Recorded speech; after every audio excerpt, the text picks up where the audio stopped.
Hi, Carlos. How are you? Sorry, we were just laughing. Jean literally had to turn the TV off. He was watching Sao Paulo play soccer, so he's a little animated. I know. Can you hear us? I don't think that I need to increase my audio at all. No, my I think it's sound, good. right? So how is everybody tonight? Hopefully everybody had a great weekend and got to spend some good time with family and friends. And wherever you are, hopefully it's not too cold because we've heard it's been a little chilly across the U.S. and Canada. So, well, I guess. How are you? Where are we? Right now we're in Buenos Aires. I'm not sure if we've said that on any of the. Well, I guess people knew we were coming to Buenos Aires. So we got here on January 4th. So we only have 1 week left. And then we move on to another. Hey, Tracy, how are you? 1 week from now, we move on to a new city. Yeah, I think it's time to move. I don't know. I kind of feel that it is kind of time to move and explore and see different things in Argentina. So, Buenos Aires has been really nice, though. It's got tons of parks. It's very walkable, very green. People are wonderful. I don't know. I was saying to Jean today that I kind of feel like I'm a little bit done with cities right now. I kind of need some more nature in my life. So maybe when we get to Mendoza, we might see if we can get some hiking in or things like that. So Hey, Julie, how are you? Yeah. Oh yeah, Alberta. So we're really happy you guys can all be Texas. Amazing. Hey, Chris. We're so happy you guys are here, first of all. So thank you very much. And we're really, really, really excited. And New York. One day we're going to make it to Texas and New York. You should tell them your story about New York, maybe towards the end of the life. Oh, I don't know. There's a really good story about. We're almost there, Christine. We're almost there, so it's a good topic. Yeah. And changes that you need to make, right? Yeah. It was a decision, right? So, Cuenca. How's everything over there? We will be in Cuenca one day, maybe in 2027 when we circle back through South America. So I think that's the plan anyways, to hit a few different countries in 2027. And 2026, well, I guess 2026 to 2026, right? Yeah, it's quite interesting because even though we are going to talk about points, so there are so many things that we wanted to cover, and we kind of give ourselves maybe an hour and a half, 2 hours to answer your questions and kind of go through the fundamentals and what it's basically allowing us to be at the position that we are now. Yeah, we've started to really discuss with all of you guys about points and miles and how important they really were in our pre-retirement strategy in order to be able to retire and kind of start traveling on a more regular basis while staying on a fairly strict budget. And we started to get a lot of questions from all of you guys and emails and whatnot. And we thought, you know what? We're going to start from the beginning and just kind of go through some of the basics so that everybody's on the same playing field, because from this point on, we really want to start adding more points and miles content. And we want to make sure that everybody kind of knows the basics a little bit. Yeah, which will be good, right? As we dive into more content later on, and if somebody end up finding the video, I don't know what you guys are talking about, you can always reference to this video that you're recording now, even with the live stream. As we finish the live stream, the video will be available to everyone, so you can always reference that video moving forward. Right? For sure. Yeah.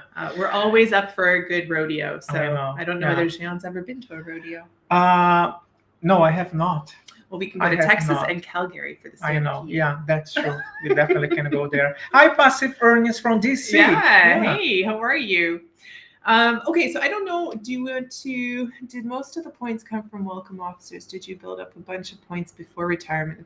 So we're going to kind of get to that, but just a real quick answer to that question is a good portion does come from sign-up bonuses. And we did build quite a stock of them before we retired, and we're continuously replenishing them as we go. And we're kind of going to go through some of that right now. Yeah. So why don't we do this? So what we thought that would be interesting, we're gonna have some baseline. We're gonna have a few slides that you guys This can is the kind of training take a look. and Yeah, I education know, coming kind out of here. take a look. We're gonna go through a few slides and kind of again go into the basics. If you guys have any questions, please do use the chat below. Yeah, we're gonna get to them. Definitely at the end of the video, we'll be answering all of those questions again. There's a lot of stuff, and by the way, it's impossible to come to Argentina and not have like Argentina wine. So that's Malbec. So from the region, so from Mendoza, which is the next city that we are gonna go to. But again, let's go through this. So I'm gonna see if I can share my screen. Can you guys see our screen with basically the overview and what we wanted to do? So if you can let us know, that it will be great. Yeah, so basically what it is we're just going to kind of give you why we concentrated so much on accumulating the points and miles prior to retirement, and then why we're continuously doing it now as we're traveling. We wanted to go over, like we said before, a few of the key terms just so everybody's on the same playing field. And then we have 2 card recommendations that we would suggest if you're starting out. So that's sort of the order of things, and then we're going to get to all of the questions. So put them in the comments, or if you want to wait closer until we get to the questions, and then we won't lose them in the chat. Okay, so let's go through that. And it's not too long, but we just thought it might be a little bit easier when you're not just staring at our faces. Yeah. So the first one is for every single thing. Well, maybe going back a little bit. Our philosophy and what we have decided to do. We love traveling. We love experience new countries. We love hotels. We love Airbnbs, and we love to save money as well. So by the time that we do save money, we are actually able to do those things. And then when we kind of decided to go through this process, we knew how important points and miles were. Yeah. Which basically means that for every single dollar that we spent, that it goes out of our pocket, we gotta go and receive a point back. At least 1 point. Yeah. And as we kind of go through all of this, you're going to see how you can actually earn far more than 1 point per each dollar. Hey, Dr. Ninja. You can earn far more than 1 point per dollar, but that is the base minimum that all of you should be expecting to earn back with every dollar that you spend on anything. That could be anything from gas to groceries to your taxes to your health spending, anything that goes everything that goes in. So basically, yes. So if we, for example, go and as we are now in the grocery, there is a specific card that we use because we know how many points you're gonna get. Yeah. If we go to a restaurant, the same way, which card should we use because we know how many points you're gonna get. So that's the rationale behind. Yeah. So that was our philosophy. That's how we really started to build up. We just said, okay, at minimum, we need 1 point back for every dollar we spend.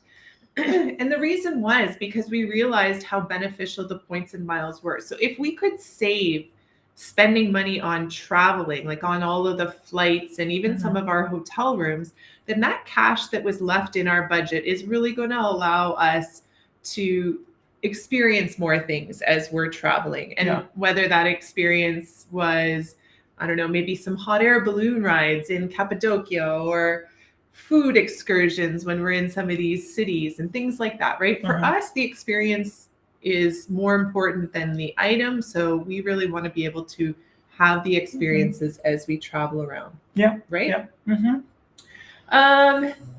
Let's see what else we have. So we have one screen with you guys, and then we have another screen with our notes, so we don't miss anything. We don't miss anything, which is important.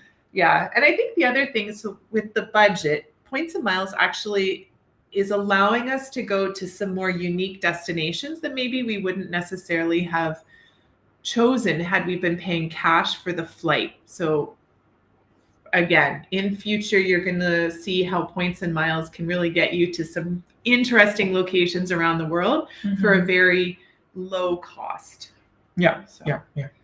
So, Emily, we can answer your question. So, your question is, let me just bring it up here. Do you have any business cards? Yes, we do. We do have business cards and also personal cards, right? But the main thing that when we talk about our perspective, this is really important is spending. You cannot start that hobby, you cannot kind of move ahead with this if you don't pay your balance in full every single month for every single card that we've had in our portfolio. And I apologize for the siren here. So every single card that we have in our portfolio, we always pay the balance in full. We cannot and we will never kind of move ahead and carry a balance that we are not able to pay the card. So that's the rationale behind. Yeah, and so I mean that really does align with FIRE in our idea, right? So we're always paying our bills in full, so we're never going to carry debt because it doesn't make any sense. And two, we just want to make sure that we're not spending money. This is really important too, that you only spend the money that you would normally spend. So you're not going to go out and buy, I don't know, subscriptions to something just because you want to get a few more points and miles. You only spend the money that you normally would spend. So if you spend money on Netflix every month, spend money on Netflix. But if you never watch Netflix, don't sign up for a Netflix account, right? So for us, we really wanted to make sure that our spending stayed under control and in check, right? Yeah. As long as we were earning at least 1 point for everything that was going out of our wallet at the end of the day, we were good with that. And we weren't spending on any unnecessary things. Yeah. So let's go. So now let's move ahead and talk about some of the key terms that we always reference in like these points and miles environment that we are on. Every time that we say a point or a mile, a point, it's basically the loyalty points that you earn. Oh, sorry, the mile. A loyalty point that you earn on the frequent flyer program. Yeah, so these would be things like United miles or American Airlines miles, Air Canada Aeroplan miles, things like that. Those are tied American to Airlines and so on and so forth. Yeah, those are tied directly to a specific airline. So you can only use those points within that airline's program. Still a ton of benefit in those miles, but they're different than points. So points are generally earned through credit cards and their specific loyalty programs. So you're going to have things like Amex membership rewards, right? Or a hotel card is going to have points attached to it as well. Hyatt points, IHG points, Marriott points. Those are points. Yes. Yeah. They're all the same thing. It's just different terminology that we use, but at the same time, every time that we talk about points and miles, that's basically what we are able to get once we pay for something. And for that amount that we end up paying, there is going to be a mile or a point associated to that. Right. And so we just referenced American Express and Chase, and we'll talk again about Capital One. Those types of points are actually a transferable currency. And so what do we mean by transferable currency? It means that an Amex point, a Chase point, or a Capital One point, these types of currencies can be transferred to hotels, they can be transferred to airline partners, or they can be used as cash back on your credit card statement. So they're transferable in the sense that you can send them wherever you need to use them the most. So those are quite powerful. Yeah. Maybe a good example for that is, let's say that you go and you spend on your statement of your credit card $500. I'm just going to be very conservative. For the $500, you're going to have 500 points. And these points you can transfer to the partners that Christine was mentioning before. There are so many different partners. So this is actually a topic for another session. We cannot, I mean, we could talk about that, but it's going to be quite confusing if we end up, talking about the different possibilities that we have, right? Yeah. So the majority of our points, the majority of what we receive, they come from the sign-up bonuses that we have. I think we're going to get into it a little bit.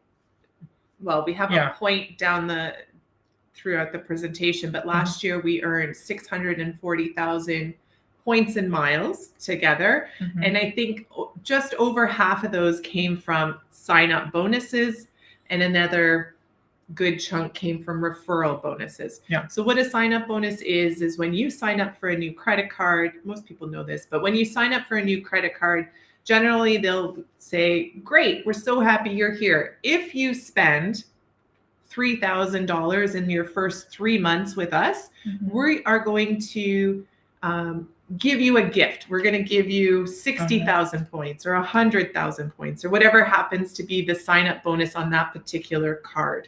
So those are really powerful, because if you just spend your normal amounts of money, you can start to accumulate larger and larger sums of these points that then you can use in the future to offset your travel expenses. Yeah. J Dreams. Okay, thank you very much. So we are definitely his gonna slides. do that. This is his baby. That's my baby. So the same way that we have sign-up bonus, we also have the shopping portals, right? Yeah. Which shopping portals are exactly that, and I think a lot of people may have already used some of them, but they include shopping portals such as Rakuten. That's a really great one. Capital One. Most of your airlines are going to have shopping portals. Most of your major banks are going to have shopping portals. So what you want to do is you want to log into whichever shopping portal is going to give you the biggest bonus for what it is that you're looking to buy. And you click on a link. So say you wanted to book a IHG hotel.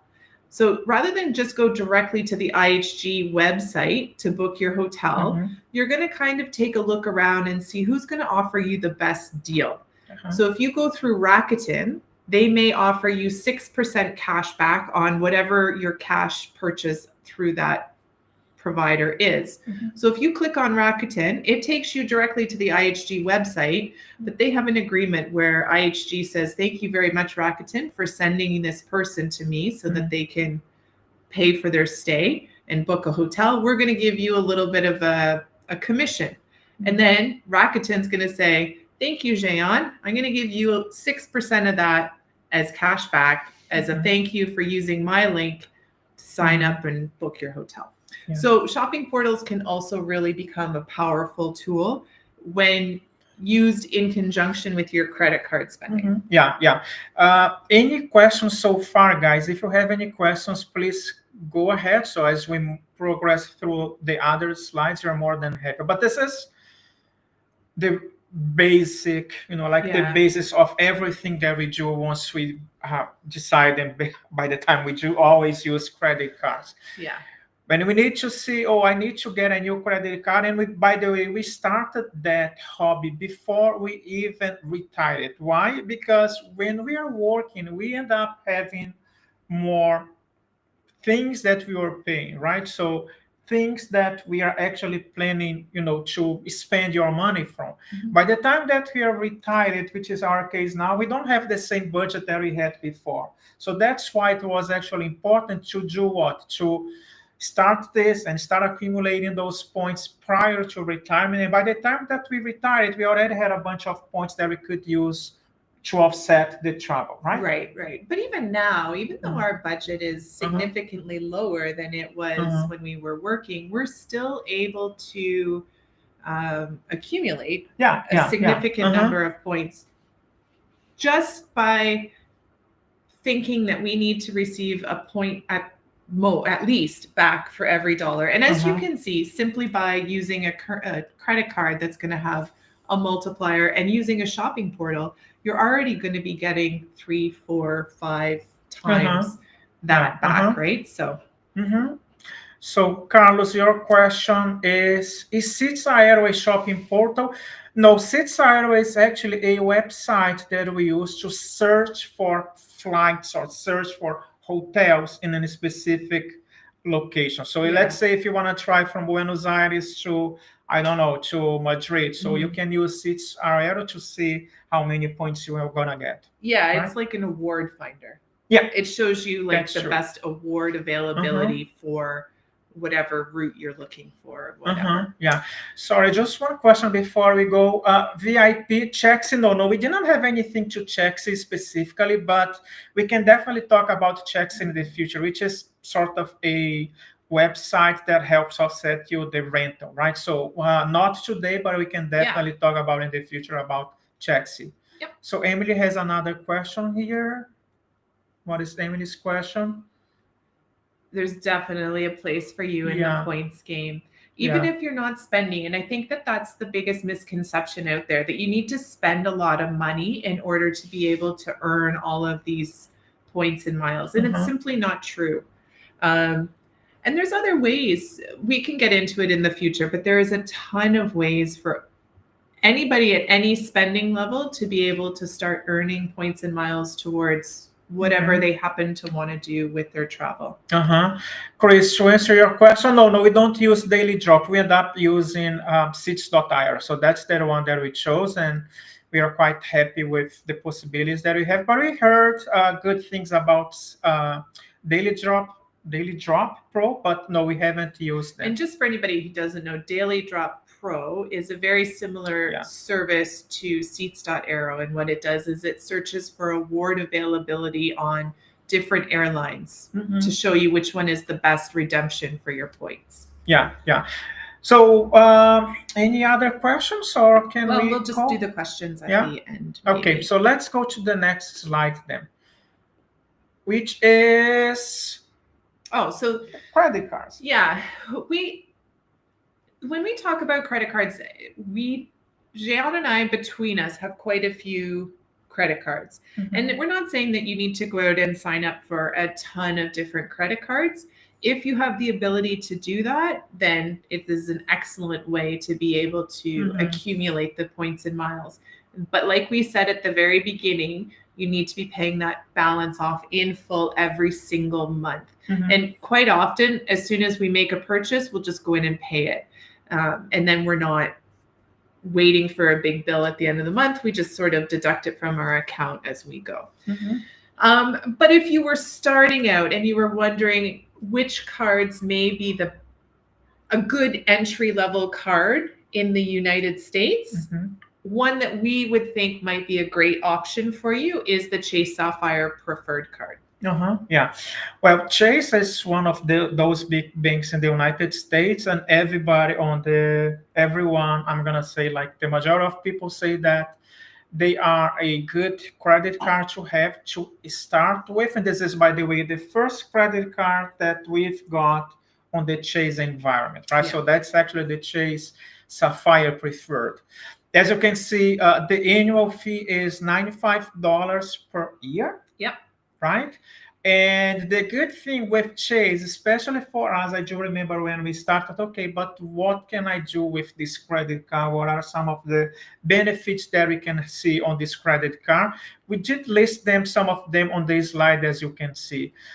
At the end of the day, even though the $95 annual fee, it is going to be offset by $50 in the Chase Hotel Travel Credit.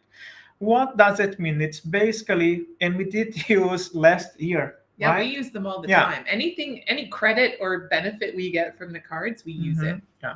So instead of paying $95, I mean, even though we did pay $95, but we used the Chase portal to book a hotel, and we offset this $50 credit that we have from that hotel. So we end up paying, let's say, $45 for the card. Right. So just like the shopping portal, a lot of your banks are going to have travel portals.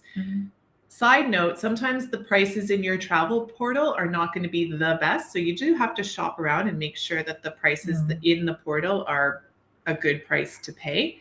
But what this means is that you can go into the Chase travel portal, and if you book a hotel in there, they're going to give you $50 back on your statement as a credit. So really your annual fee is $45. Yeah. As well, if you go in and you book and pay cash in the Chase portal, they'll give you 5 times the points on every dollar you spend in their Chase travel portal to book travel. Yeah. If you book travel with, I don't know, American Airlines through the Chase travel portal, they're going to give you 5 times the points. But if you just go directly to American Airlines and book your travel, you're only going to get 2 times the points. So they want you to use their portal because, again, they're getting a little bit of extra money for sending you there, right? Yeah. What else? What else? 3 times dining worldwide. So anywhere in the world, you're going to get 3 times your dollar in points. Right? And that's basically why we wanted to start with Chase, because we knew that as we are traveling around the world, we are always going to have to book a place to stay.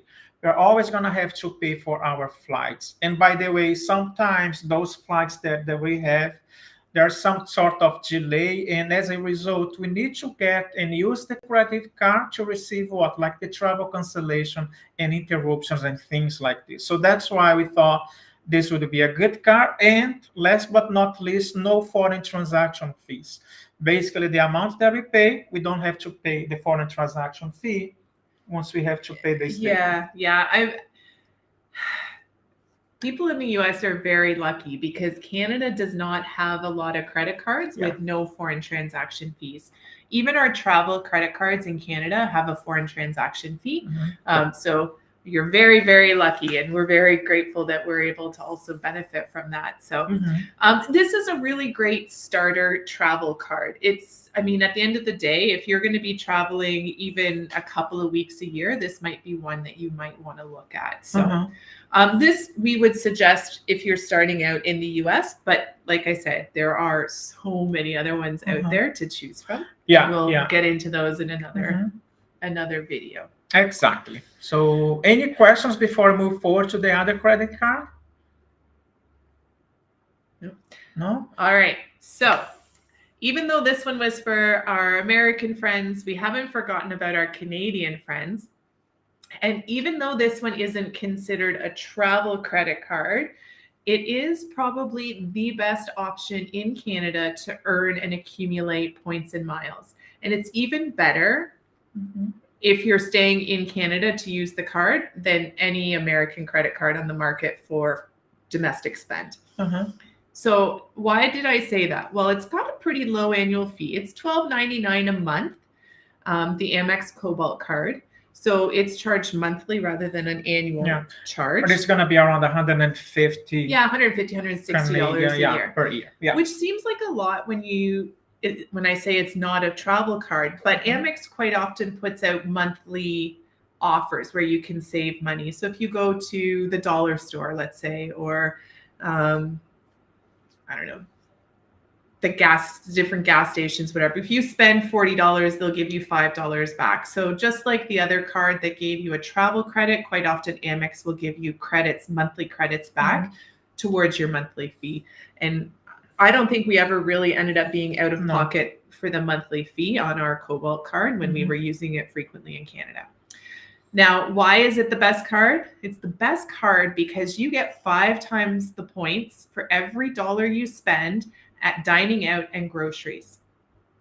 And the last one, groceries, is probably the one that we all spend the most money on regardless.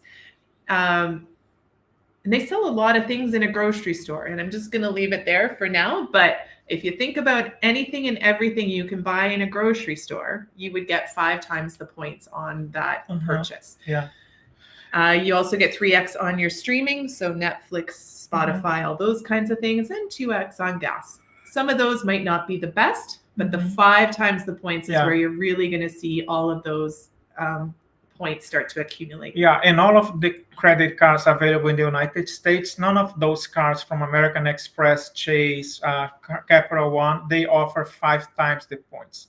The best one is an American Express Gold card that offers 4 times the points, but 5 times, as far as we know, it's going to be the Canadian one, right? Yeah, and Amex is a good one, right? Because Amex is one of those transferable currencies. So you get to decide where you want to send those points, how you want to spend them, right? Which airline you want to use or hotel, right? All right. Any other questions before we move to the next slide, which is going to be the last one, by the way, and we can super fast. kind of go ahead and answer any questions from you guys.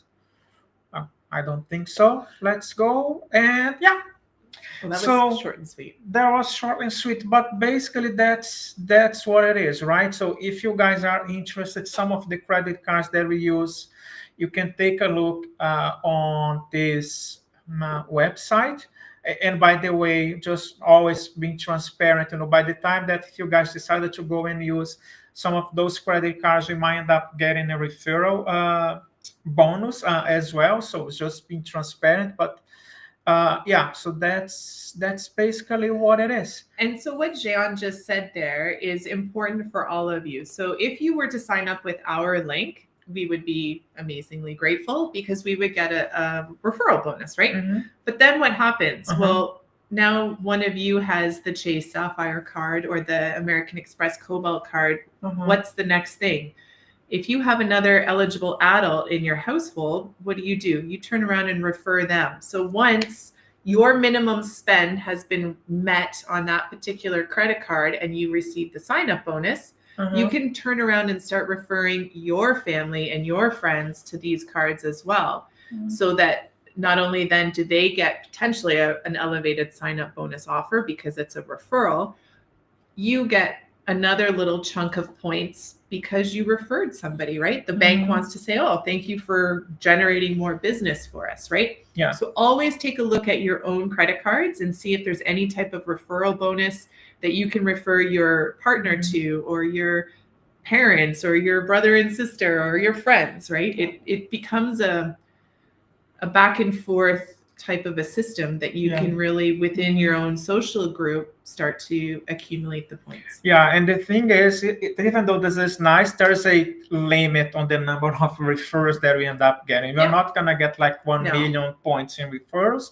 It depends on the credit card, but usually there's a cap. Yeah. All right. Emily, what is Emily saying? So I would go crazy on Visa gift cards at the grocery. Well, you have something similar in the United States as well, Emily, with one of the Chase credit cards, if I'm not mistaken. One of the business ones. The business one, Just important to mention is actually for those Visa credit card, the Visa gift cards, you end up having to pay like a fee to start using the card, right? But just gonna say, if for whatever reason you happen to purchase a gift card at, let's say, a grocery store or a Staples store, make sure that your bill total doesn't end in 00. Buy a pack of gum, buy a banana, buy something else to go along with it so that the bill doesn't end in 00. Yeah, I end up going sometimes to groceries just to buy jujubes. I love jujubes, and then as I walk in and getting my jujubes, I see a gift card and I'm getting, I forgot to give this to, as a gift to someone else. Yeah, right? But things like that, that's like a little bit of a hack that kind of stays in the community, so it doesn't, just make sure you're doing it in a responsible manner. Yeah. And just remember, you have to be able to use everything that you're buying, right? All of the money that you're using to purchase anything needs to have a purpose. Yeah. So don't just go out and buy gift cards, but if it's for birthdays or Christmas or something, then there you go, right? Yeah. Carlos, specific Brazilian card that you are using, we actually started we were in Brazil last year, visit my family. By the way, I'm Brazilian, but we have been living in Canada I have been living in Canada for so many years. Last year, when we went to Brazil, I was helping my mom, and she was basically using cash to pay for all of her transactions. She goes to the grocery, she comes and uses and pay in cash. And in Brazil, there is something else that is called Pix. I don't know if there are any Brazilians here, but basically I said, Mom, if you are okay, I can open a credit card and I'm gonna give you as an authorized user on my credit card. And when you go out, you go and pay your stuff with the credit card. And that's what she's actually doing now. So I am kind of getting points in Brazil because she's using the credit card and not me. And the credit card, I have decided to use a Santander Visa Infinite, because in Brazil, there are basically two big shopping portals, which is Esfera and Livelo. But yeah, so that's the credit card that I'm using in Brazil. So that's the Santander Visa Infinite credit card. Can we make us big again? Can we make us big again? Yeah. Oh, yeah, sorry. I can definitely do this. Perfect. Oh, no. Hang on. Technical difficulty. There we go. Perfect. Now we're back. Okay. So you did this one, right? So, yes. Emily, if you're already an authorized user on your partner's card, can you still? Yes. Yes, you can, because you're not the card holder. So as long as you are becoming the card holder of registration, then you're able to get the referral bonus. Now, when we talk about sign-up bonuses and all of this, quite often the credit cards are going to have language in their terms and conditions where you're only able to receive a sign-up bonus once every blank time period. I think Chase is 48 months generally since you received your sign-up bonus, and Amex can sometimes be up to, well, it says lifetime, but sometimes the lifetime is about 6 to 7 years. So just be strategic in which ones you think you might use, because you always want to be earning points and miles that you know you're going to be using. Just like anything, we've seen price increases in groceries and the cost of gas and everything. Well, points and miles often fluctuate too, and the value of them changes. So you don't want to be sitting on too many points and miles without a specific purpose to use them, because you might lose some of the value of them. Yeah, and something that is important, Emily, is also your credit history, your credit score, right? So you gotta have a good credit score if you want to start getting those points. And depending on what your plans, do you want to buy a house, do you want to buy a car, and things like this, you need to consider as well if you want to kind of start getting those credit cards, right? Yeah, and some people are concerned that opening credit cards is bad for your credit history. It's not. It's actually the opposite. If you if you're very good with dealing with your credit, if you always pay your bills on time and in full, you're going to see that your credit is actually quite desirable for a lot of people. What sometimes the issue is how much credit has already been given to you, right? So if, like Jean says, you're looking to make one of those big purchases, you just want to make sure that you don't have too much credit already extended to you. Because then you might not qualify for what you really want. Right? Yeah. Just keep that in mind. Jenny has a question. How far in advance do you need to book to find points deals? That's a really great question, Jenny. And it's kind of going in conjunct with what Carlo is saying. I get excited when I see this, right? Because the planner in him just got excited. The planner in me gets excited. Usually it depends on where you want to fly, and if you want to fly business class or if you want to fly economy, if it is a flight domestically, like within the United States or Canada, or if it is sometimes an international flight. All of those things are taken into consideration. Usually what we do is those long flights, the transatlantic flights that we have, we try to book in advance as much as we can. When we say in advance, it is going to be around, 300 days, and it depends when those airlines, they basically make those flights available. So you can basically book with points, right? But it depends, because even now, the flights that you were getting at the beginning of the year, the one from Thailand to Bangkok, we booked this year because we were able to find those deals as well. Yeah, it's really it also kind of depends on the airline, because some airlines are going to be more desirable for people to fly than others. Especially if you're looking to book business cabins or premium cabins, because, let's face it, Air Canada is probably not going to be quite as desirable as Emirates or Qatar or Singapore Suites, business or first class, right? So those more premium type airline cabins will generally book out a lot quicker. So if that's something that you enjoy doing, if you enjoy experiencing those, all the different types of first class or business class service out there, then you need to start looking further in advance, right? But you can find deals if you're your plans change and now 2 months from now you want to go to Europe, you're going to be able to find points and miles redemptions. Yeah, I guess that the good thing, especially for us, is the flexibility that we have. Let's say, we have not basically everything planned, all the flights for 2025 are already planned, right? But let's say, we are here in Argentina, let's go. We found a good deal going to, I don't know, Chile or Colombia or whatever the case is.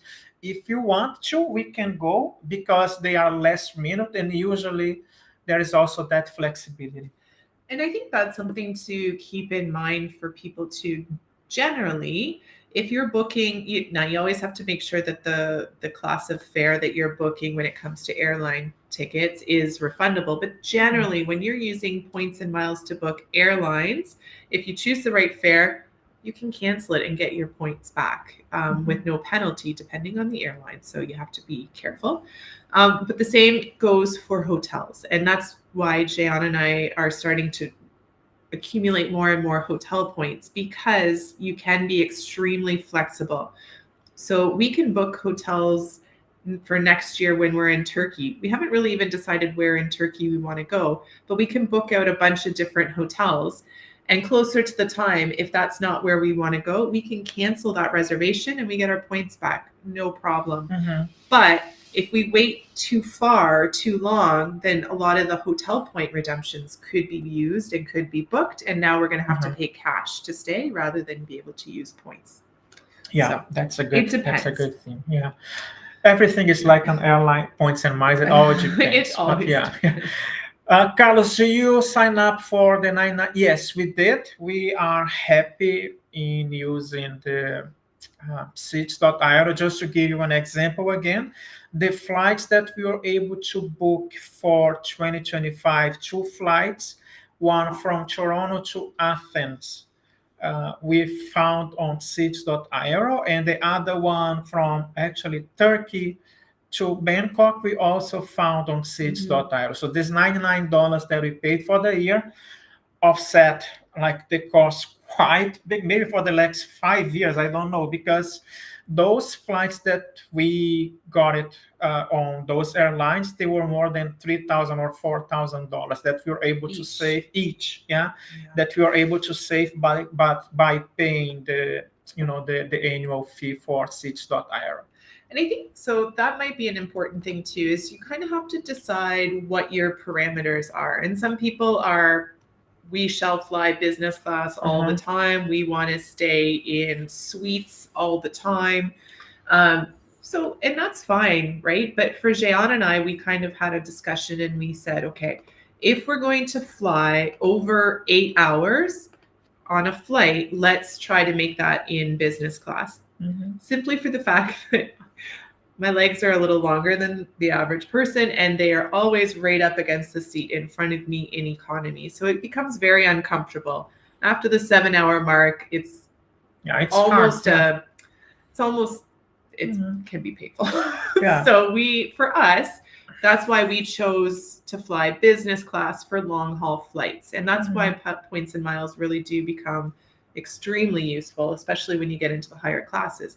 But if you're good flying economy, your points and miles will go a long way. You can get some terrific redemptions in economy class and make your way all around the world. It's quite fantastic. Yeah, Jesus, our friends, dual click. Obrigado, meu querido. Que bom que você está aqui com a gente. Bom te ver. We should put Portuguese subtitles here. I know. Where do we look for the best flight deals points wise?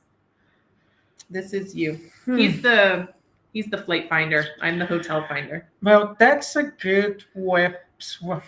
Well, seats.aero. Seats.aero for the most part, it's when we basically start. I mean, I'm going to reverse that. We kind of go and we kind of basically, even though I say I do this most of the time, so the blame is on me.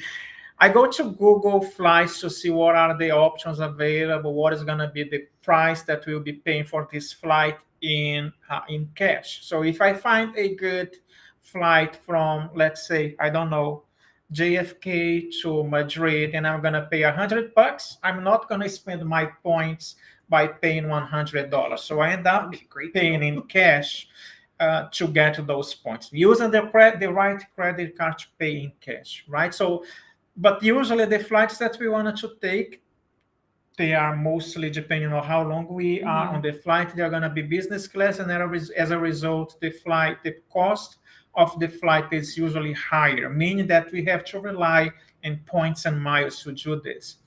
But basically, after that, what we would do, we would go and to seats.io, and on seats.io we enter what is the location that we are in, where we wanted to go, and we are going to see the options available. So, but it does involve quite some time to understand the airports and where you're flying out of, even though it's going to be New York. But maybe the best option is to get another flight from, I don't know, let's say Atlanta or Seattle, because the points is even more valuable flying out of Seattle, and we can move yourselves to another location. Yeah. Sorry, say that again. It's just, there's so much. So yeah. So that's kind of why we wanted to start at the bottom with everybody, because we equate points and miles and the accumulation of points and miles and building this type of a, in our minds, type of currency or income stream, because it is so valuable. But you need to start at the basics, because just like when all of us started to learn about finances and investing, there's a lot of base structure that you need, because it can be quite complex and there's a lot of moving parts. So sometimes if we say things that you don't understand, or you don't quite understand how we got to a place, put it in the comments, because sometimes we forget maybe that we're starting down here tonight. And we understand it's a lot to take in one session. So it took us quite a long time to be at the position that we are in. And don't get frustrated, because I'm still learning. So there are so many things, so many tricks that we end up learning. So it's part of the process. But Chris has a question. Do you focus on certain hotel chains like IHG or Hyatt? We do. So we focus on, this year, we're going to focus on IHG. And I'm not sure if anybody saw the end of the year budget video that we did in December, where we recapped 2024. We actually ended up buying IHG points. So that's another option that's out there. And sometimes people are, why did you buy points? I heard that it's never a good idea to buy points. Well, that's not always true. As long as you're doing the math. So when we do the math, we found that it was actually significantly cheaper for many of our stays to purchase the points and then use the points to book the stay with IHG. Sometimes it was $10 cheaper, which isn't a huge amount. Sometimes it was $100 cheaper, depending on where you're booking your stay, a lot of factors. So you have to make sure you do the math. So this year we're focusing on IHG, because our goal, we really want to reach 40 nights so that we get the lounge access. And that's another benefit to... Why is the lounge access important? Yeah, lounge access is important because that generally will provide you with your breakfast, and then the lounge often has snacks and drinks and stuff throughout the day, and the snacks are often sufficient enough for your dinner in the evening. So that means that when we travel, if we have a hotel where we have status and we have access to a lounge with that hotel, we'll have not only our accommodation, but quite often food for most of the day as well, included. So we're focusing on IHG this year. Hyatt will be next year, even though we might stay at some Hyatts this year.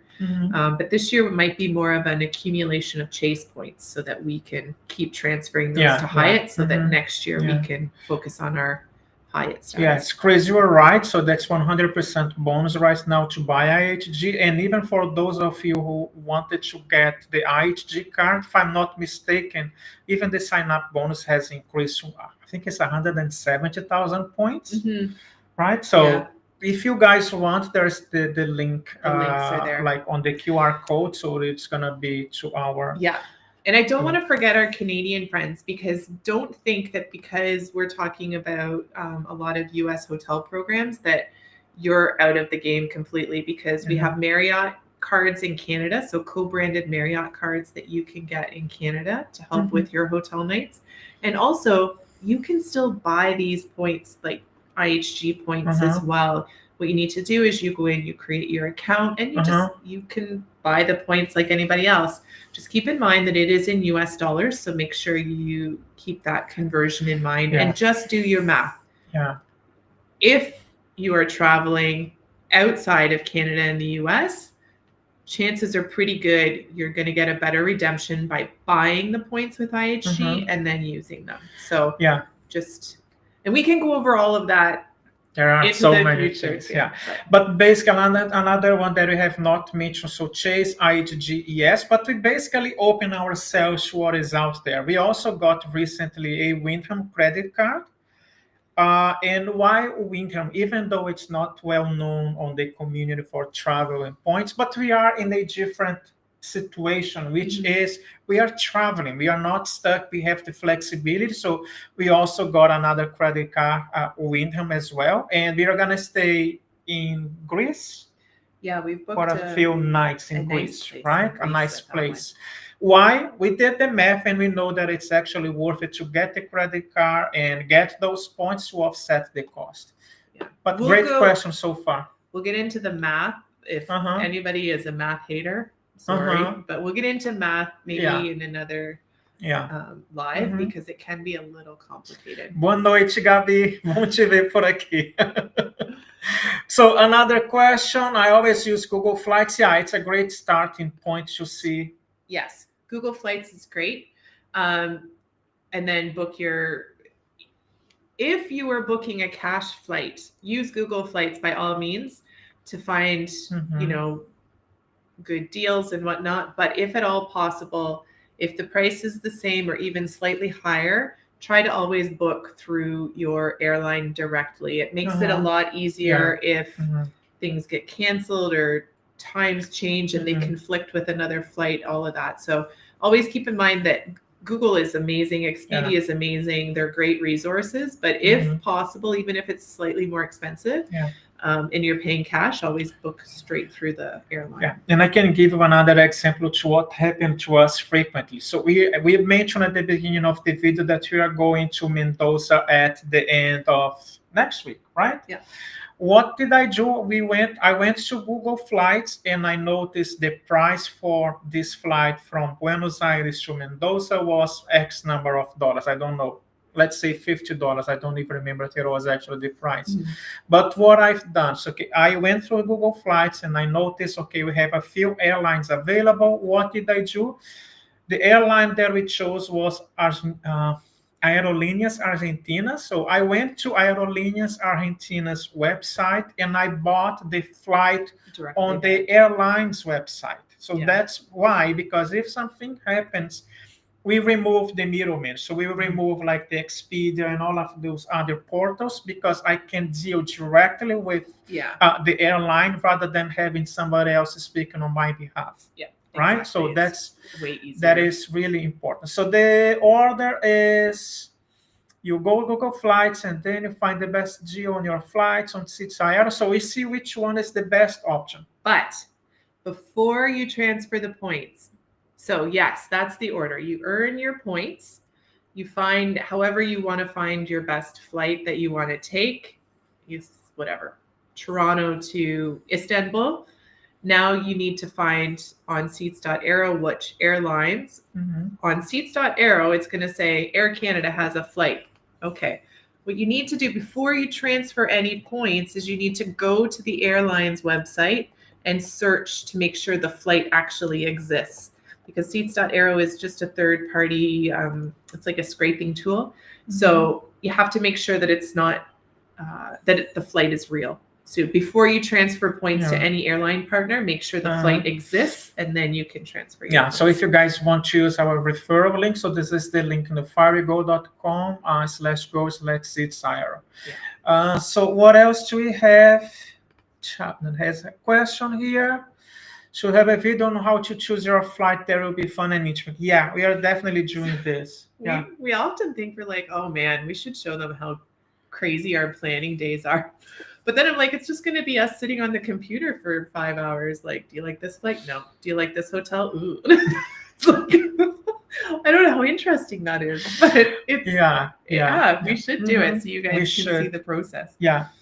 We actually did, and we are kind of preparing a video to our members on our community on how we choose the hotels and how many points we get and so on and so forth. How can I explain that? The difficult part, though, is here on YouTube. Once we create a video and we talk about points and miles, YouTube doesn't like us. It doesn't like us because of the content, and sometimes it's retirement, sometimes it's travel, and sometimes it's this, and this. And I don't know why YouTube doesn't like us. You're confusing YouTube. And it's easy for us to kind of create those videos and live on our community because we don't have to worry about what YouTube is going to say or not. So it's going to be always available to our members, right? So, but definitely, so we have a few of those videos that we are creating now. And I know that Tracy, she has a question here, and Tracy is one of our lovely community members. We are so happy to have Tracy with us as well. So what is Tracy's question? Seats.arrow is so they're pretty much the same. We haven't really dug into Daily Drop Pro too much. We hear it's good, but we haven't used it, so we can't really speak to that. But we do use Seats.arrow, and from what we understand, they're very similar. Yeah. And the good thing with Seats.arrow, and by the way, this video is not sponsored by them by any sense. No. So you guys know this is only our experience because we decided to buy the product and we are happy so far with it. Is it perfect? No, but honestly, in those points and miles hobby that we have, nothing is perfect. There's always something new coming up, right? But with Seats.arrow, we do use for flights and to hotels as well, because they also have the possibility of searching for hotels if you want to, because you're going to figure it out, okay, how many cents per point this hotel costs. But again, let's keep it. Christine is already looking at me and she says, where are you going? Don't even get into the cents per point. But yeah, that's the one that we use. It's Seats.arrow. Yeah. So Air Canada, changing flights or cancel them. It's true. And I mean, it's just easier because if you booked a flight through Expedia with Air Canada and they canceled your flight and it caused all sorts of problems for you, or you needed to try and reschedule, you can't go directly to Air Canada. They're going to say, go to Expedia, and they're going to deal with it because you didn't deal directly with us. It's just like Jean said, cut out the middleman, and it's going to save a lot of headaches. That extra $10 or $20 is really going to not seem very significant at all if something goes wrong and you need to deal with the airline. Yeah. So, is there anything else that you want to chat about? I feel like there's so much that we shared. Do you guys have any destinations in mind or anything like we often talk about accumulating points and miles, but you kind of need to have a destination or like some sort of a goal as well for where you want to head. It gives you an idea of, one, how many points and miles that you need to accumulate in order to achieve it, but two, it kind of gives you a little bit of a, I don't know, incentive to keep figuring out the best ways to gain those points. So okay, so Delta, I don't know too much about the Delta program, but generally, let's take United or Air Canada. Those ones are pretty American. These are the programs we're familiar with in Alaska. What you can do is, if you have United miles or Air Canada Aeroplan miles, you log into their site, you log into their booking portal, and you're going to see United or Air Canada flights, but you're also going to see partner flights, because each airline, the big ones anyways, belong to certain partnerships. You've got One World and you've got Star Alliance. Those are the two biggest ones. So you're going to have groups of airlines within those alliances, And you can use your points with Air Canada or United to book on Star Alliance, flights, partner awards, or things like British Avios or Qatar, things like that under One World. So you can use United miles or Delta miles to book partner awards. You just need to make sure that it's a good redemption. Yeah, Delta is part of what Christine is saying, the airline partnership, and Delta is part of the Sky team. So you might have heard of Air France. So Delta and Air France, they are partners. So if you want to try to and fly to Paris, so you can use your Sky miles from Delta and book your flight, not flying with Delta, but flying with Air France. Yes, so you can definitely do this. Is it going to be the best option or not? So this is something that is a little bit more advanced, because especially Delta, they charge quite a lot of points, and sometimes it might not be the best option available. However, if you do have points, then it's a good deal, right? Because they're points you've already earned and you're not spending the cash on the ticket, right? Yeah. But that's where those transferable currencies are important, because maybe you see one flight on Delta for 100,000 points, and then on Aeroplan, the same exact flight on the same carrier, same flight number is 75,000 points.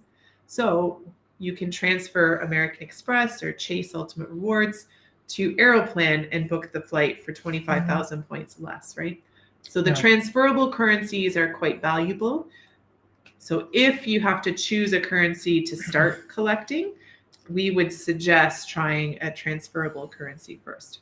Yeah. So Lori is saying that Bali is cheap and dear. Yes. We can't wait to go to Bali. Yeah. And good tip for you guys, if you want to go to fly and spend some time in Bali, Marriott, they have a bunch of different hotels and resorts in Bali. And the last time that I checked, you can find places with, I guess it's between 5,000 and 10,000 points per night. Which is pretty good, right? So Tracy is saying that so many places to visit. I know. That's part of our problem. There's just so many places out there. We can't decide sometimes. We're like, where do we go? And it's analysis paralysis. We're like, I don't know. We don't pick anything. So why don't we talk about how many points did we use in one of our trips for this year? Do you have that? No? I always get Christine, because I think that I ended at the bottom, right? So our travel plans, right? But before going into our travel plans, we have another question. So should we go through this first and then answer the question? Okay. Dividend growth investing. Hey, how are you? Somebody else is starting out with their early retirement a few years ago. So great job. Joanne, so if you covered this already, have you ever looked into booking cruises with points? Sort of. We usually are getting our points for airlines or even hotels, but we know that with Virgin Atlantic, you are able to use your points to have a cruise with Virgin. Have we done that before? No. Right now, I haven't found any new good kind of deals with it. But so that's another possibility that you have as well. What we usually do is, even if you want to go on a specific cruise, we use a specific credit card to buy the cruise ourselves. Yeah, because we're gonna get which is only one. When we started, when was it? Last year, we had the transatlantic cruise from Miami to Barcelona with Royal Caribbean, and we bought with points because we knew that you're gonna get 3 times per point. By using it. So at dividend growth, you probably already know this, but if you're a cruiser and you cruise with Royal Caribbean or Carnival, and they incorporate different cruise lines under their umbrella, but if you own 100 shares of stock of Royal Caribbean or with Carnival, you get, I don't know if it's like $200 or $250 worth of onboard credit. Depending, I think it depends on the length of your cruise, but you receive, it's kind of like a dividend, a little bit of a perk for owning the stock. and then helps I with some of know. the bills on the ship. I wish you would bought 100 shares of Real Caribbean at the beginning of COVID. That would be perfect Would be now, but so we good right never now. bought that. Hi, Tina. How are you? From Montreal. That's nice. How's the temperature there, Tina, today? Is it too cold? I think it's probably close I to know. Ottawa. It's not Yeah. too warm, a little chilly. Yeah. Okay. So what is Where are Carlos we? saying here? Have a platinum that Sky Miles. I understand it's much better to me to cancel this and open a regular American. If a platinum Amex is worth it to you, you have to really kind of take that annual fee into account, right? But it might be worth it for the sign up bonus, because the platinum, the right, like some of those, oh my goodness, these are complicated questions. Maybe is going to be a good question, because if you want to start accumulating points and miles with American Express, you need to start at the bottom of their card family and work your way up. Otherwise, you can lose the sign up bonus potential for the cards below. So if you start out with platinum, you might not be able to earn the gold sign up bonus or the green card sign up bonus. So I wouldn't rush out and do that. Do some research first and see if you want to get into the Amex ecosystem. Maybe start at the bottom of their card structure with those cards and work your way up for the sign-up bonuses. Yeah, so let me just update a new one here. Go ahead. Yeah, I guess, like we said before, it's similar to investing, guys. There is a lot of intricacies to it, and it's just a lot of groundwork that you sort of have to start to recognize terminology, recognize that each bank is going to play the game a little bit different. So you need to learn the rules that each bank plays by, right? But I wouldn't rush out yet and change your card. Do a little bit of research, see what your goals are. If you want to start earning membership rewards points, like Amex points, I would think, if you haven't already had the cards, we would suggest perhaps starting at the bottom and work up. When we say at the bottom, so just being really quick, with American Express on there, American Express, the United States usually have the personal cards and the business cards. For the personal cards that you got membership points, and those are American Express's points currency, there are 3 levels of card: the American Express Green, the American Express Gold, and the American Express Platinum card. Say that, I want to get the Platinum card, so you can start with the Platinum card. However, if later on you decided to get the American Express Gold or the American Express Green, you would not get the points from them. The sign-up bonus. The sign-up bonus for them. So that's why we're saying that it's always better to start with the lower credit card. I mean, when I say lower, I mean it's still good because it's travel related, which is the American Express Green card, and you use that, and they have an offer, if I'm not mistaken, today on the QR code that you guys can see on the screen, so you can see the list of credit cards that we have. But again, take into consideration. I might be speaking too fast, but if it is too complicated, I can kind of take my time and explain that again. If you have any other questions that we don't get to today, or you're confused by something, send us an email and maybe we can explain it better via email too. So firewego@gmail.com. Just send us an email. Oh God, what is Sienna say? -30. Funny enough, yes, we are here in Buenos Aires, and this week we are gonna meet a couple. She is from the United States and he is from Montreal. So we are gonna meet up with Kevin. So it'll be nice. Jamie has a question. Oh, Jenny, sorry, Jenny. Jenny, have you had problems transferring points with passport, frequent flyer, credit cards in different names, middle name, middle initial? This is me. Is it too late to fix? I would say it's probably going to depend on your program.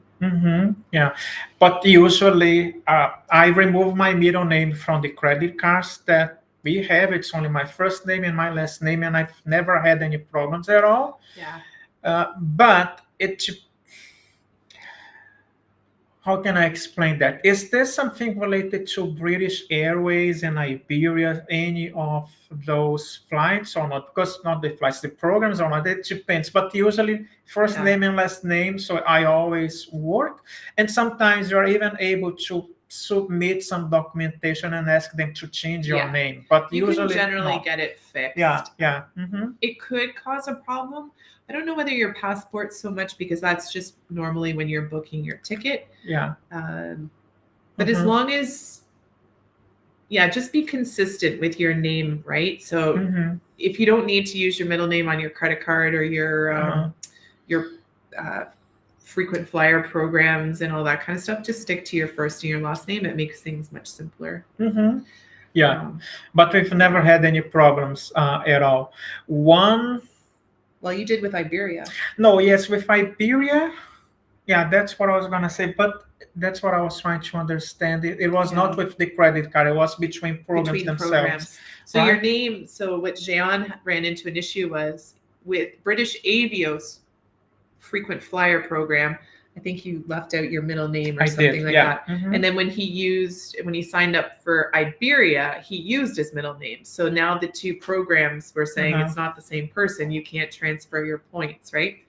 He was able to fix it. It took a little bit of time, but yeah, it took a bit of time, but this is why it is important to use the points and miles and know what we are doing, because this specific flight that we are talking about with Iberia is the main airline in Spain. So we flew business class from Madrid to Brazil using Iberia points, and in order to have those points kind of into my account, I had to fix my mid-name. Right? Yeah. So it took a little bit of time, but it was just more of a headache, right? It got fixed at the end of the day, but I guess that's the biggest, actually a really great point for everybody, is just make sure it's consistent. Like your name is consistent across all programs. And that we ran into a bit of an issue when Jean went to buy IHG points, because his email address was different between the bank that he was using the credit card for and IHG. And so points.com said, sorry, you can't buy your points. It was a huge thing. Just make sure your information is consistent throughout, and it should save you some headaches into the future. Yeah, 100%. So why don't we say how much have we spent not last year, for the flights this year? Okay, well, I think we sort of went over this in the 2025 travel plan, but just sort of to give you guys an idea of what is possible. So we've already booked all of our travel. We're already in 2025, but we're already booked all the way through to the end now. And we're taking 12 flights in total, 6 flights, but 2 times 6 is 12. So we fly Buenos Aires to Mexico City on points with an extended layover in Sao Paulo. For 2 weeks, we're going to stop in Sao Paulo. And so we have another flight that goes from Sao Paulo to Fortaleza, and we're going to be there for Jean's mom's birthday. That is also on points. Yeah. Then we come back and we continue our flight to Mexico City. And before we move forward, this is the beauty of understanding how the system works. So when I was looking, we found this flight with Seats Aero again.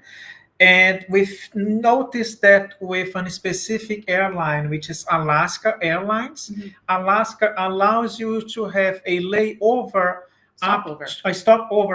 up to, I don't know, 90 days or something like this. So that's what we did. So we are flying now. When we leave Argentina, we're going to fly Buenos Aires to Mexico City. However, they stop over in Brazil. Yeah, for 2 weeks. For 2 weeks. For free. Right, for free. There's no cost associated to it. So it's a really great tool for everybody to get to know your programs, because Alaska has a free stopover program, and Aeroplan actually has a really great stopover plan as well. For an additional 5,000 points, you can extend your stopover up to 45 days. So you can really add like a whole other country or into your itinerary for minimal or no points. That's true. So, sorry, go ahead. So you are in all Mexico. On points. So from Mexico, again, we fly points to Canada, where we're going to spend a few months. On points, from Canada to Greece on points and in business class, and then from Istanbul, so we're going to take a ferry over to Istanbul, and Istanbul to Bangkok on points. So in total, for the two of us, for all of that flying, we spent 464,600 points and miles. And we are out of pocket. I don't know if this is the right number? Yes, around 1,100. We're like out of $1,000 more or less. Yeah. Out of pocket around $1,100 US. All the flights. All the flights. And so when we say you're out of pocket, even though we're using points and miles, you still have to pay the taxes and fees. Right? They aren't covered by your points. So the taxes and fees on all 12 of those flights came to just around $1,100 US. And 2 of those legs were in business class, which is great. Yeah. If we had paid cash for all of these flights, rather than using points and miles, if we had paid cash, the cash prices came out to $14,917 US, right? US dollars. Yeah. We're not paying 14. No, and we cannot fly business class and pay this, because one of those flights both of them, right, from Toronto to Greece and also from Turkey, Istanbul to Bangkok, they are in business class, and we wouldn't be able to pay that because it's quite expensive. We can't afford it. Right? Thank you very much. I did not know that Air Iceland also has the. Is it a free stopover program, or is there a fee associated to it? I'm not sure, Laurie, if you happen to know, but that's great. It's another option, right? Air France has one in Paris. What else? It's usually where they have those the big hubs. They end up offering that. We try to do this from our flight from Istanbul to Bangkok. We have a layover in Doha in Qatar. I don't know if it's Qatar or Qatar, but the capital. They have up to 4 nights that you can stay there, and you basically kind of get to know the city a little bit, but we end up not being able to do this. Yeah. Right? Oh, 2 free weeks. Oh, that's nice. They are that perfect, would be fantastic to do in Iceland. You could maybe, if you're in there in the right time of year, catch the northern lights and stuff. Yeah, but to know what is funny, and we change that kind of flying now. All of our flights are only one way. Yeah. We always had to book 2, like a round trip before, like a return trip, because we kind of had, of course, to come back. Now it's the beauty of it, because if you fly one way, you end up getting a better price and using points. It is quite. Yeah, and that's something to note. When you're using points and miles, all the flights are just one-way segments. So even if you want a round trip, you're going to have to buy one way there and one way back. That's a good point. But it allows for some interesting combinations, right? So maybe you want to fly, I don't know, Air France to Paris, and then on the way home you find a better redemption or a really great rate on, I don't know, Lufthansa, right? And you can come back. So you can try out different airlines too and different products, which is kind of nice. Yeah, that's a good tip. And this is actually also your due age. Greg and I bought airline points to reach the minimum spending for a new credit card to get the bonus fast. Yeah. So we actually did exactly that as well. So thank you. That's a perfect tip. So we did that with the IHG credit card that we got just before Christmas. And that's the one that we used to purchase the IHG points on, because we needed to meet, I think it was a $4,000 minimum spend on that card. So we bought the points. So that took care of half of the minimum spend on that credit card. And then the rest of it was easily achieved just through regular everyday spending, life, right? So that's perfect. Yeah, Copa. Yeah, that's right, Jenny. In Panama City. Yeah, and it's funny, right? Because when you start looking deeper and deeper into some of these programs, it sometimes turns out to be cheaper to add if you have the time, and that's where early retirement and if you're able to work remote and things like that really come to help, is because if you have flexibility in your schedule, you can really save. You can save a lot of money, right? Because you're able to find good deals and you can go there, right? You don't have to be bound by a 2-week vacation time limit and you have to return, right? So, we're finding that the flexibility is actually a huge cost saver. It definitely is. Yeah, we're able to kind of fit the flights into the budget. That's right. What else? Any other questions, guys? we are more than happy to keep talking about that. So we can talk all, and I'm drinking wine. This so is that's a rabbit perfect. hole, and if we go down it, it's like Yeah, it's really good. But just to emphasize, it's really important to think about what your plans are gonna be, and that's why we decided to start accumulating those points before we started traveling the world, just because of all the bills that we have to pay at the end of the month for everything. So that's why we started accumulating, and we are taking advantage of them now. It doesn't mean that we don't take advantage now. We do, but we are more strategic on how we do this, which is, as LH was saying before, it's just what are we going to be spending that money on to receive the sign-up bonus, right? Right. Another question from Carlos. Is it worth having a hotel card if mostly you stay in Airbnb? I would say no. And the reason I would say no is because Airbnb codes as travel. As well, Airbnb has gift cards. So think of it like that. Like, how can you pay for your Airbnb and maximize the points you're going to get in return, right? So it depends on where you live and whatnot, what the strategy might be. But a hotel card is really only going to give you those higher multipliers on your spending if you're staying in those hotels, right? And if you're staying at Airbnb, you don't necessarily need hotel reward points because you're not going to be staying in those hotels, right? So I would suggest, I think that we both would suggest looking towards more of like a Chase preferred, Chase Sapphire, or like the Canadian Cobalt option-ish thing with the grocery stores, things like that, right? Yeah. But at the end of the day, we need to see what is your budget in and how much you are going to be saving, what kind of lifestyle we have. Right now, we are in an Airbnb.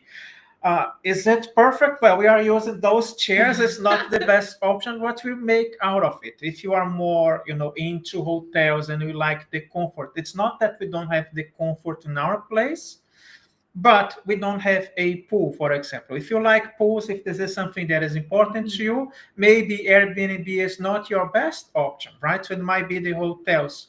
And at the end of the day, what is the cost that you'll be able to offset, right? Yeah. Another pro tip, if you are booking your Airbnbs and if you are collecting, funny enough, Carlos, Delta, if I'm not mistaken, you are able to use the Delta's portal to book your stays on Airbnb. The fact that we don't use Delta as one of the airlines that we fly and they don't have any points at all, what we usually do is the alliance that British Airways and also Qatar Airways have, they have the Avios points. Every time that we are booking an Airbnb stay, we are strategic on where we are getting the points from Airbnb. I'm sorry, with the shopping portal, right? And when you are doing those bookings, we go to the Avios portal and we book the stay from there. So this is the power of the shopping portal, right? There you go. So you go into your airline's shopping portal and see if Airbnb is an option, right? Quite often, Delta, John says, has Airbnb, and British Avios has Airbnb. Simple. You log in, you click through the link. You go into the shopping portal, you click the Airbnb link. It takes you to Airbnb and you get into your account. In the meantime, you're earning either British or Avios or Delta miles, whichever, in addition to your spend on your credit card, right? Yeah. So just that's where the shopping portals, it's like an additional multiplier that you have to kind of keep in mind. So Lori's question. Lori. So this one is, you just have to think about spending your money, right? So anything you can purchase with your credit card can be a multiplier on that card. Any gift card can be purchased with a credit card, right? So depending on where you purchase those particular items whether it's like a Staples or office supply store or a grocery store or something like that, that can be coded as whatever that category of spending is, whether it's groceries or business supplies or stuff like that. So depending on the credit card you use, you could receive a multiplier for that base spend. Then you just turn around and load the Airbnb gift card into your Airbnb account, and that's the payment method that it will choose. Would be your gift card over your credit card, because if it makes sense to do that, because the multipliers are higher buying the gift card than just paying with your credit card, right? Yeah. If that makes sense. Hopefully that made sense. If not, Lori, send us an email. We are more than happy to go and clarify any other questions. And all of this stuff, guys, it's actually part of our community that we have on YouTube. Sometimes we can't explore really deep in kind of the intricacies. I do even have a hard time saying that word. Say that again. Intricacies. There we go. Intricacies of how we are able to get those points. And by the way, nothing that we are doing with our points and miles is illegal. It's definitely legal. Even for us Canadians having credit cards in the United States, we can have credit cards there as well. So it's not a problem at all, right? It's just there's steps that need to be taken, and if you take the steps, you can start looking at getting credit cards there, right? Yeah, that is correct. Hi, Claudette. I know that you asked a question before. I'm not sure if I guess it was an Airbnb in João Pessoa. I don't know if you had a chance to send us an email or not, but if not, please do send us an email and I can clarify those questions to you about the Airbnb. Yeah. Right? So, I don't know. That's been a lot of stuff tonight. I hope it's made some sense. I hope we didn't confuse you guys more. If you have any questions that we didn't get to, put them in the comments of the video or right now before we sign off, or send us an email and we'll get to them and we'll let you know, right? Yeah. You are welcome. So it's almost 1 hour and 30 minutes. I guess that you guys might be tired of us. I don't know. They've probably... Well, it's Sunday night, imagine, you got stuff to do, better than listening to us anyways. So we really do appreciate you coming and sharing this time with us and listening to us ramble on about points and miles. It's something that we really do enjoy, and we've found to be a massive benefit to our early retirement strategy. Definitely a cost saver. And it's not even just for early retirement. Traveling with families. I have friends back home that have started with the Cobalt card, and within 1 year, they have families of 4.